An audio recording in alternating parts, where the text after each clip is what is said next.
The human curiosity. John Carter was not a hero. He was not a soldier or a space pilot. He was just a man who loved learning. He studied languages, history, and alien cultures. And now, for the first time in his life, he was on another planet, Nirelon, home of the mysterious Zyral Priestesses. The air was warm and smelled like fresh flowers. The sky was purple, with 2 moons hanging quietly above. Nirelon was peaceful. Its people were calm, spiritual, and full of secrets. That's why John came, to learn about their ancient ways, their songs, their prayers, and the meaning behind their glowing tattoos. John walked through the city of Varilla, where stone buildings stood tall with blue crystals on top. The aliens wore long robes and smiled politely at him. They had silver eyes and soft voices. John was the only human there, but he didn't feel fear. He felt wonder. He was invited to the Festival of Lights, a yearly event where the Zyral Priestesses prayed for peace and sang in a language no human had ever understood. John watched closely, recording their movements and words on his small translator device. The music started. Hundreds of people gathered in a circle. The priestesses entered, wearing robes of gold and silver. Their leader, an older woman with bright white eyes, held a glowing staff. John stood at the back, quiet and respectful. Then something strange happened. The music stopped. The priestesses all turned at once. Their eyes locked onto him. John froze. The leader stepped forward and pointed her staff toward him. Her voice echoed through the air like a wind chime. "He is the one." Everyone gasped. John looked behind him, thinking she meant someone else. But no one was there. All eyes were still on him. "Come forward, human," she said. "The stars have spoken." John walked slowly, confused. His heart beat fast. What was happening? As he stepped into the circle, the priestesses suddenly knelt before him. Every single one. Even the leader. Whispers filled the air. "The chosen one. The starborn. He has returned." John felt dizzy. "I think there's a mistake," he said. "I'm just here to study your culture." The leader looked up at him, smiling kindly. "You were always meant to come. The prophecy is clear." "What prophecy?" John asked. A younger priestess stepped forward. Her name was Lyra, and she looked at him with curiosity, but also fear. "The one who walks between stars shall awaken the fire. He will break the silence. He will face the dark sky." John laughed nervously. "That's not me. I'm just a language teacher from Earth." But no one was laughing. They believed it. The crowd began chanting, "Destiny, destiny, destiny." John felt trapped. This wasn't what he wanted. He came for knowledge, not power. He didn't believe in magic or ancient prophecies. Still, something deep inside him whispered, "This is not a mistake." Later that night, they took him to the Temple of Echoes. It was quiet and full of lights that moved like fireflies. In the center was a giant book. It floated in the air, glowing softly. John reached out. As soon as his hand touched the book, it opened by itself. The strange symbols on the pages changed before his eyes, turning into English. He stepped back in shock. The head priestess nodded. "Only the chosen one can read the living book." John stared at the glowing words. They told a story of an ancient war, a planet in danger, and a visitor from far away who would bring balance again. It ended with 3 words. "He is here." John looked up at Lyra. Her face was pale. "I didn't ask for this," he said. She whispered, "The stars don't ask. They choose." Suddenly, the lights in the temple flickered. The ground shook slightly. Far away in the sky, a dark shape appeared. A storm cloud. A ship. Nobody else seemed to notice, but John did. And in that moment, he knew. His simple mission had just become something far bigger. The forbidden prophecy. John Carter could not sleep that night. He sat alone in a guest chamber inside the Temple of Echoes. The walls glowed with soft light, like a living heartbeat. The air smelled of sweet herbs. Outside, alien birds sang strange songs in the trees. But John's mind was full of questions. He stared at his hands. "What do they see in me?" he whispered. He had come to Nyrelon to study language and history. Now the priestesses were calling him the Chosen One. He had touched a floating book, and it opened on its own. The ancient alien text turned into English, his own language.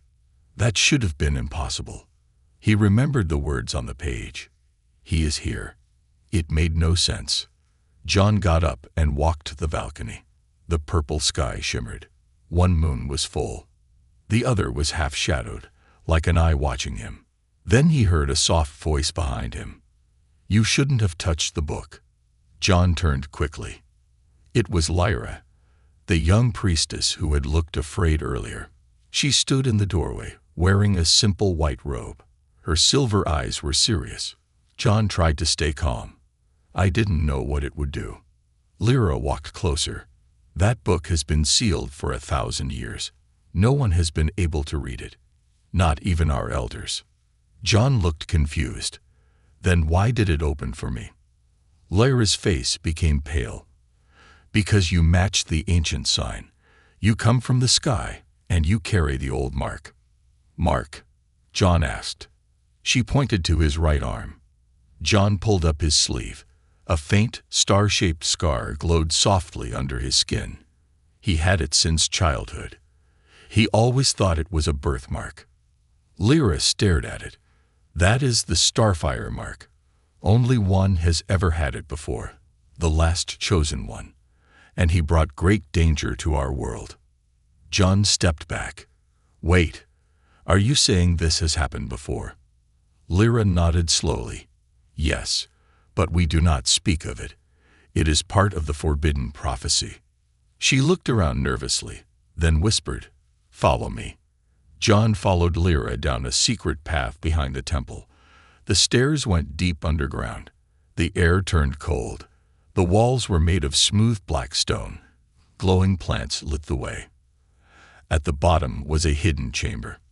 In the center was a crystal ball, large, floating, and swirling with stars inside. "This is the memory orb," Lyra said. "It holds visions from the past." She placed her hand on the crystal. A light spread from her palm. The orb lit up, and a vision appeared in the air. John saw a man, another human, standing before an army of aliens. He looked like a warrior, with armor of light and fire in his eyes. "That was the first chosen one," Lyra said. "He was strong, brave, but..." The vision changed. The sky burned. Cities fell. Creatures of shadow crawled from black ships. The chosen one screamed. A blast of light shot from him, and the world cracked in two. "He could not control the power," Lyra whispered. "He tried to save us, but he nearly destroyed everything." John felt a chill. Why didn't anyone tell me this before? "Because the elders only read half of the prophecy," Lyra said. "They only remember the hope, not the warning." John looked down. "So, if I really am the next chosen one, I could destroy your world again." Lyra didn't answer. Instead, she handed him a small piece of metal. It was shaped like a triangle, with strange symbols. "What's this?" he asked. "The key to the next part of your journey," she said. "You must pass the 3 trials. They will test your mind, your heart, and your soul." "And if I fail?" Lyra looked away. "Then the darkness will rise again." Suddenly, the ground shook. A loud hum filled the chamber. John and Lyra rushed back to the surface. The sky above the temple had changed. Dark clouds circled the moon. A low rumble echoed across the land. From the distance, a beam of red light shot into the sky, far beyond the horizon. It came from the ancient ruins known as the Black Spire, a place long abandoned. The priestesses ran outside, staring at the sky in fear. The head elder, the same woman who had welcomed John, whispered, "The enemy is waking." John stood in silence. He was not a fighter, not a hero, but something inside him had changed. He looked down at the triangle key in his hand. The first trial was waiting. The trials begin. The sky over Narellan stayed dark the whole next day. Storm clouds hung like heavy blankets, unmoving as if time itself had stopped. People whispered. The priestesses lit sacred fires all across the city. The smell of burning roots and ancient oils filled the air. John Carter stood at the edge of the temple balcony, looking out at the strange world that now called him chosen. He still felt like a stranger. The glowing scar on his arm pulsed softly, matching the rhythm of his heartbeat. He couldn't sleep the night before. Not after what Lyra had shown him. The memory orb, the prophecy, the first chosen one who almost destroyed everything. John didn't want that kind of power. But now, the first trial was calling. The path to the Hall of Echoes. Lyra met him at dawn. She wore a travel cloak this time, not her usual robe. The first trial, she said, tests your mind. It shows you what you fear most. John followed her down the temple steps, through misty forests and glowing paths. Birds watched them from high branches. Trees whispered in a strange, musical language that only the priestesses could understand. They'd walked for hours until they reached a strange building made of black glass and silver bones. "This is the Hall of Echoes," Lyra said. John stared at it. The door was shaped like an open mouth. The walls shimmered like water, reflecting strange lights. He stepped forward, but Lyra stopped him. "Once you go in," she warned, "you must face what is hidden in your own heart. No one can help you in there." John took a breath. Then he walked inside. Inside the trial. The moment John entered, the door vanished behind him. Darkness wrapped around him like a cold blanket. He couldn't see anything. Then a single light appeared, floating in the air. He followed it. As he walked, walls appeared on either side, like mirrors. But instead of his reflection, he saw his memories. He saw himself as a child, sitting alone while other kids played outside. He saw his mother crying when his father left. He saw the day he gave up his dream of becoming an explorer because people told him he wasn't brave enough. The path curved. More memories came. He saw his old teacher telling him, "You're not strong like others. Just stick to books." He saw the day his best friend died in an accident. John had blamed himself for years. "Stop," John whispered, as more visions appeared. But they didn't stop. Now he was seeing something new, something that hadn't happened yet. He saw himself in the future, standing in flames. The world was burning. Lyra was crying. Alien children screamed. And in the center of it all, he was the one destroying everything. John fell to his knees. "I don't want this," he said. "I didn't ask for this." Then a voice echoed all around him. "Power does not ask. Power shows. What will you do when the world burns for you?" John looked up. The air shimmered, and a shape appeared. It was him, but older, darker, with burning eyes and a cruel smile. "Who are you?" John asked. "I am what you could become," the figure said. "The one who stops the enemy, by becoming one."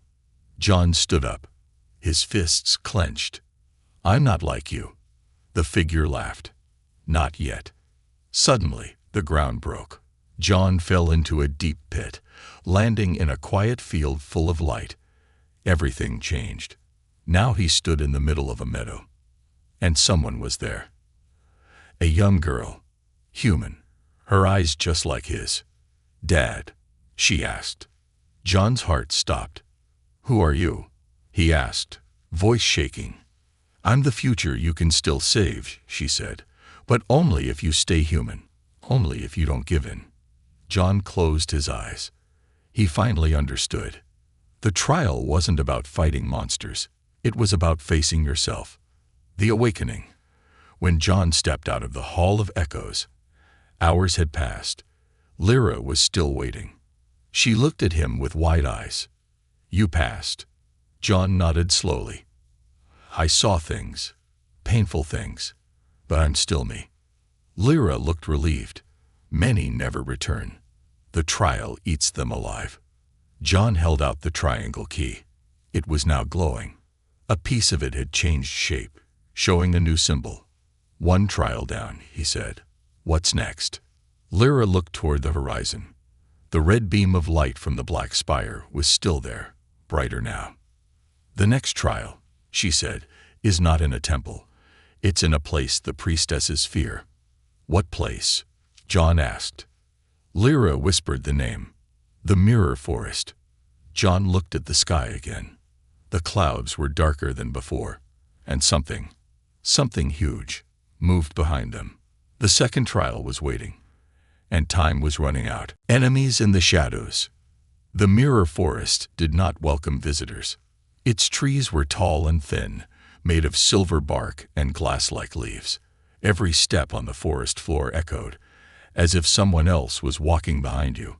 The air was cold, quiet, and full of whispers. John Carter followed Lyra through the forest path.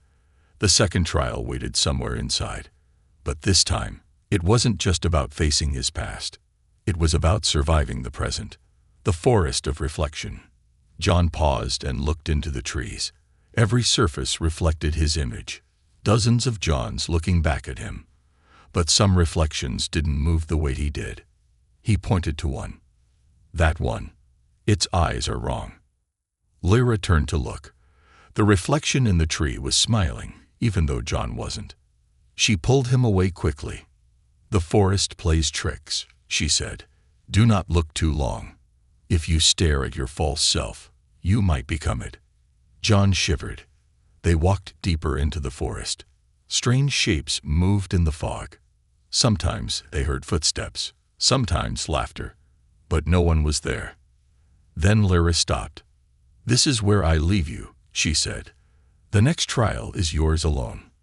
She handed him a small glowing stone. "This will guide you to the heart of the forest. But beware, something ancient guards it." John nodded. He took a deep breath, stepped forward, and disappeared into the trees. The shadow behind the trees. The stone in John's hand glowed brighter the deeper he walked. His reflection followed him in every surface, but one. A single tree showed nothing. No reflection, no sound. John stopped. Suddenly, from behind that tree, something stepped out. It looked almost human, but taller, thinner, and covered in a dark silver cloak. Its face was hidden under a smooth mask with no eyes, no mouth, just silence. It moved without sound, like a shadow wrapped in fog. John raised his hand slowly. "Are you part of the trial?" The figure didn't answer. Then it raised its hand, and John's vision turned black. The memory invasion. John woke up in his childhood home. Everything looked normal. His mother was cooking. The smell of bread filled the air. But something felt off. He looked at the photo on the wall. The people in the picture had no faces. Suddenly, the lights flickered. The walls cracked. Black smoke poured from the floor. And then the shadow figure appeared again, this time without the mask.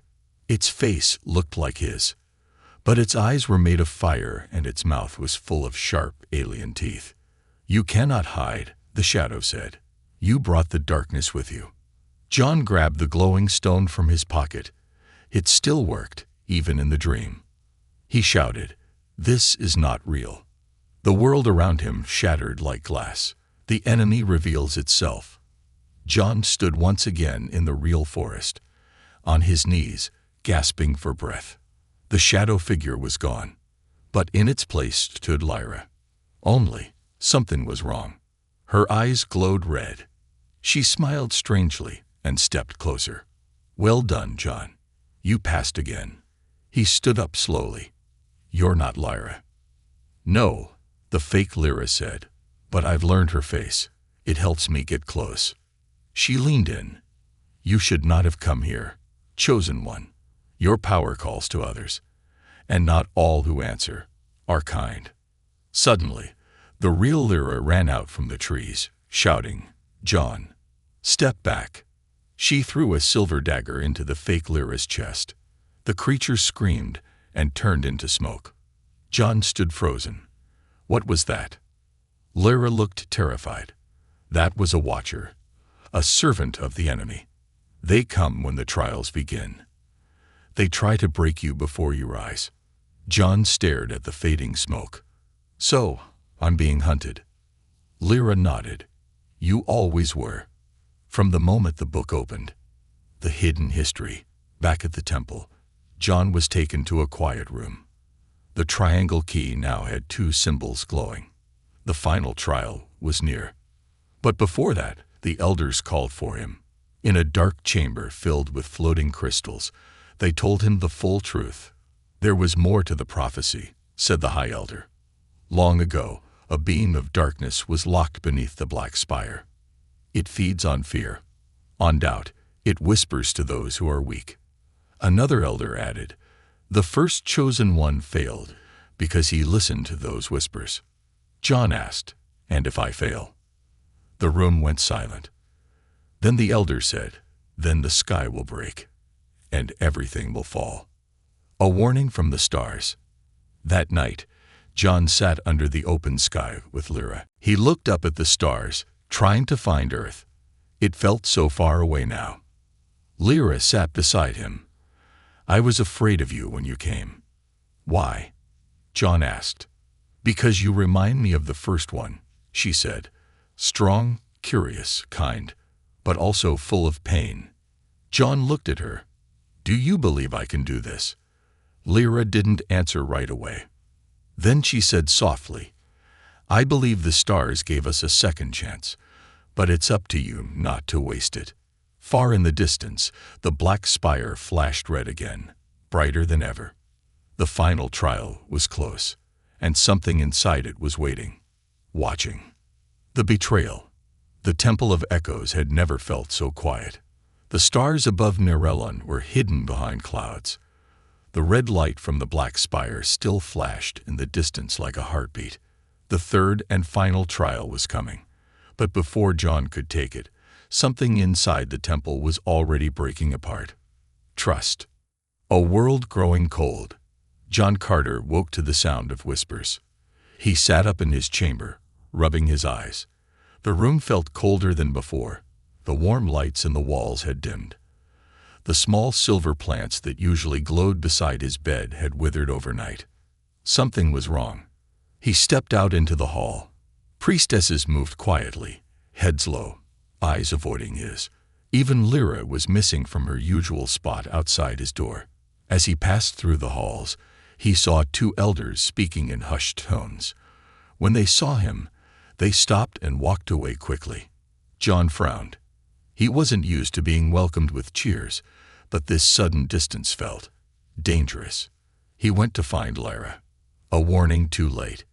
He found her in the garden, kneeling beside a circle of fireflowers. Everyone is acting strange, John said. Did I do something? Lyra stood slowly, her face pale. They are afraid. Of me. She nodded. The elders read something new from the book last night. Something they were not ready to share. John stepped closer. What did it say? Lyra hesitated, then whispered. It said that before the final trial begins, the chosen one must be broken, betrayed, and tested by the one he trusts most. John's stomach dropped. You think that means you? No, Lyra said quickly. I would never hurt you. But someone will. Just then, a loud horn echoed through the temple. A signal. Something had happened. Lyra looked toward the inner sanctum. That came from the council chamber. They ran. The poisoned offering.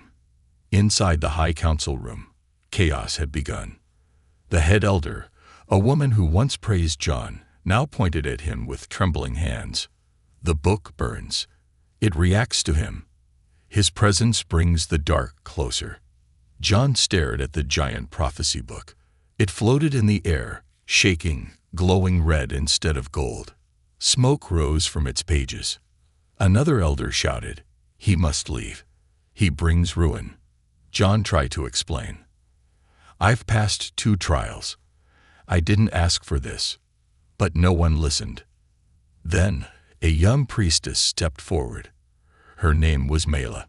She was quiet, kind, and she had once helped John learn the ancient symbols. She held out a golden cup. "This is the final gift," she said. "A drink to prepare your soul for the last trial." John hesitated. Something in her eyes was off. They didn't match the warmth she once showed. Still, he took the cup. He looked at Lyra, who was now watching closely. John lifted the cup, but just before he drank, he paused. The reflection in the cup shimmered. For a second, it didn't show his face. It showed smoke, and flame, and falling stars. He threw the cup to the ground. It shattered. The liquid inside hissed like acid on the floor. Mela's face changed. She wasn't calm anymore. "You were never meant to survive," she whispered. Then she vanished in a cloud of smoke. The hidden enemy. Guards rushed in. The temple shook. Flames appeared on the walls, flickering with strange dark light. "She was a watcher," Lyra said. "Another servant of the enemy." John grabbed the triangle key from around his neck. A third symbol had begun to glow. "The final trial has started," he said, "whether I'm ready or not."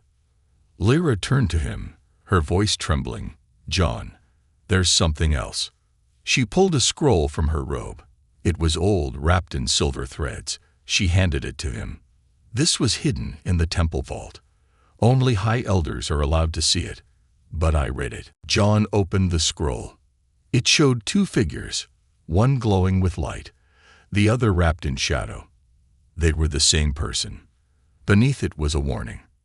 2 paths, 1 soul. One will save. One will end all things. John looked at her.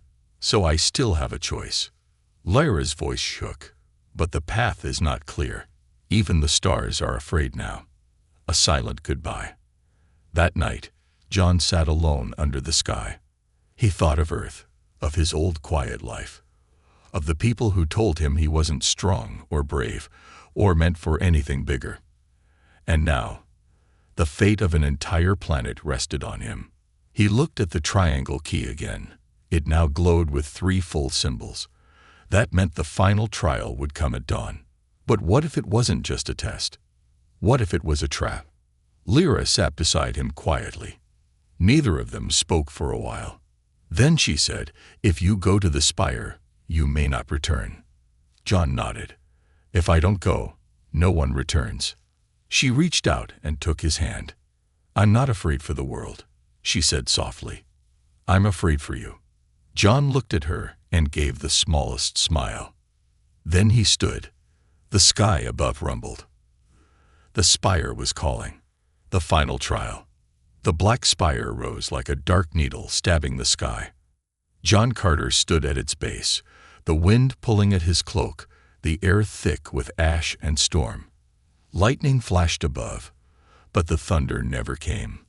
The world around the tower was quiet, too quiet. No birds, no insects, not even breath. This place was dead, or waiting. The last door. Lyra had come with him as far as the edge of the spire. Now she placed her hand on his chest. "You have to go in alone." John nodded. "I know." Lyra gave him a silver pendant. "It won't protect you from pain, but maybe it will remind you who you are." John looked up at the spire. Its surface was smooth, black stone, like obsidian. No entrance, no window, no light. But when he stepped forward, the stone shifted. A door appeared. John walked in, and the world disappeared. Inside the spire, he found himself in a long corridor made of mirrors, each showing not his reflection, but his possible futures. In one, he wore armor and led alien armies. In another, he walked alone on a ruined Earth, its sky full of fire. In a third, he was happy, living quietly on a distant farm, with a family he had never met. A voice echoed through the hall. "You are all of these, and none of these." John kept walking. The corridor ended at a round chamber. In the center floated a crystal orb, deep red, pulsing like a heartbeat. Black smoke moved around it, whispering his name. He stepped closer. Suddenly, fire exploded from the floor. A figure stepped out of the flames. The mirror of the self. It was John, but not quite. This version wore dark robes, his eyes glowing red, his voice low and calm. "I am you," the figure said. "The version that says yes to power. The one who doesn't care who burns, as long as the mission is finished." John stepped back. "You're just fear. You're not real."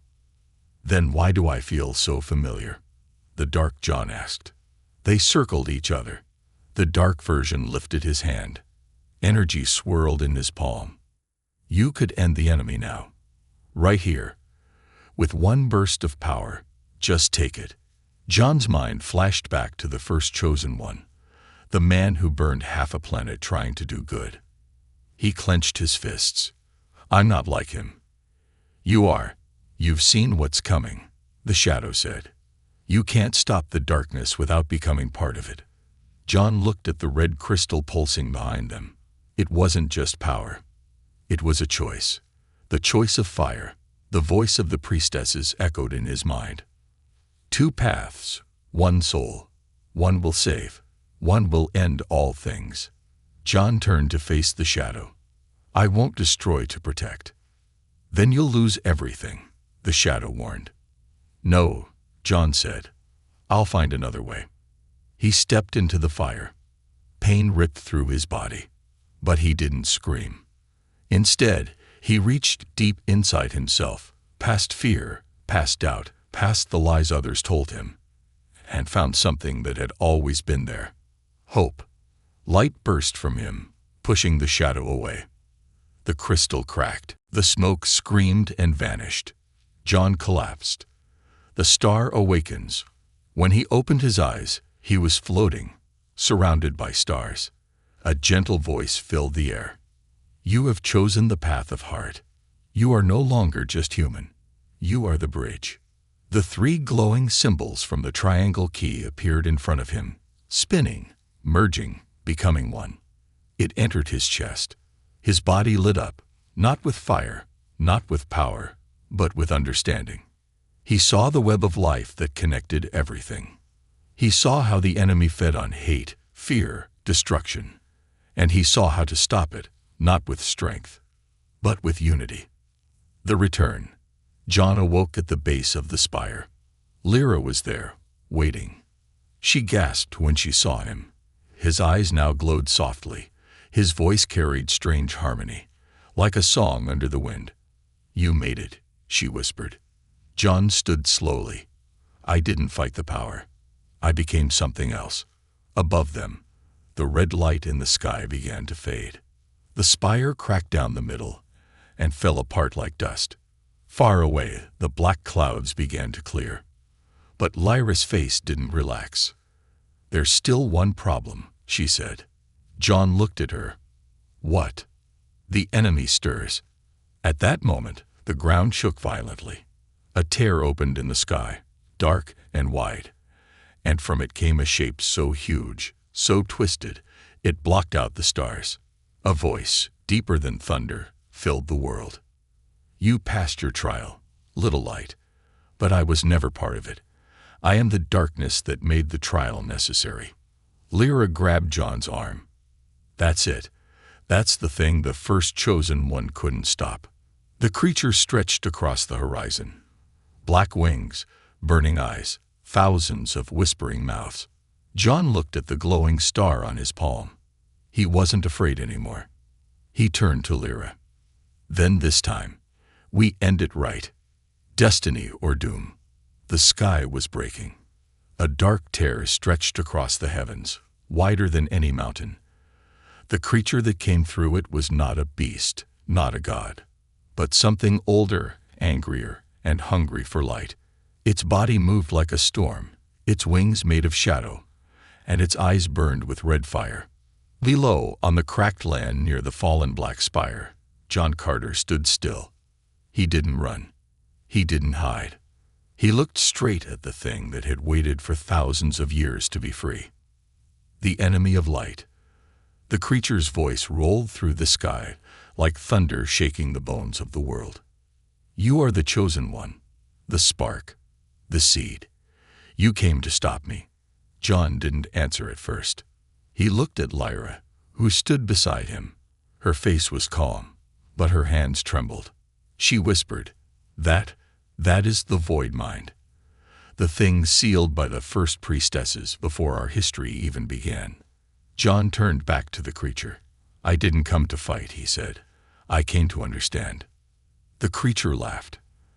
The sky turned darker. Understand. I am not meant to be understood.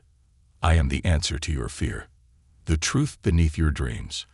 I am what your kind becomes when hope dies. John stepped forward. No, he said.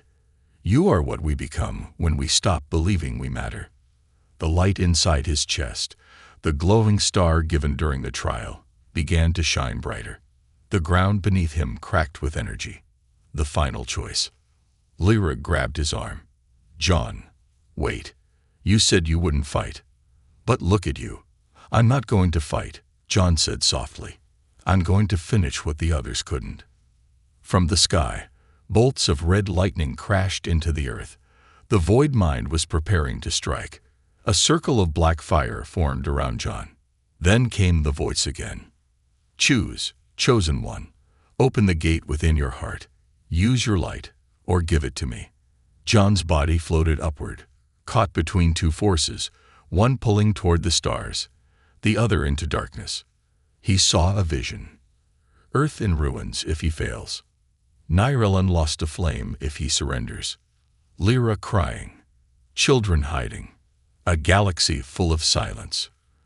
But then, another vision. A new world, one where humans and aliens live together. A future where no one fears prophecy. A quiet place in the hills, with a home. It was not about power. It never was. It was about who he chose to become. A heart of the star. John closed his eyes. I choose light, he whispered. And with that, he opened his heart completely. A pulse of white gold energy exploded from his chest, rising into the sky. It pushed against the darkness, cutting through the shadow like a rising sun. The void mind screamed, pulling its wings around itself. But the light was not just energy. It was memory, love, and every good thing John had ever felt. His mother's smile, the joy of learning. Lyra's voice, a small bird landing on his hand when he was 5. He gave it all, not as a weapon, but as a gift. And the creature stopped. It did not vanish. It simply softened. The black smoke faded. Its eyes turned blue for 1 second, and it said quietly, I remember what it was like to feel. Then it collapsed into starlight and was gone. The silence after the storm. The sky cleared. The clouds disappeared. For the first time in years, the sun rose over the Black Spire's ruins. Lyra ran to John. He had fallen to his knees. His body was shaking. The star on his chest was gone. You're alive, she said, hugging him tightly. Barely, he whispered, smiling. They looked up together. The tear in the sky had closed. The world was still, peaceful. The people of Nyrelon came out from their shelters. Children laughed. Elders wept. The priestesses lit fires not for mourning, but for rebirth. And at the center of it all stood John, the human who came to learn and ended up saving a world. A new beginning. Weeks passed. The temples were rebuilt. Songs were sung in John's honor, but he asked for no statues, no titles. I just want to be a teacher, he said. And so he became one. He opened a school where humans and aliens sat side by side, learning about each other's worlds, sharing stories, laughter, and dreams. The priestesses placed a new book inside the Temple of Echoes. It glowed softly, and its first line said, He came with questions and left us with hope. Lyra stayed by his side. One evening, as they watched the twin moons rise, she asked, Do you ever wish you could go back to Earth? John thought for a while, then said, Earth is where I was born. But this is where I became who I was meant to be. The stars still burns. Far in the stars, a new light appeared. A single bright star, pulsing slowly, like a heartbeat. No one could explain it. But every traveler, every captain, and every skywatcher gave it the same name. The Starborn's light. And whenever fear returned to any world, they would look up and remember the human who chose not to conquer, but to care.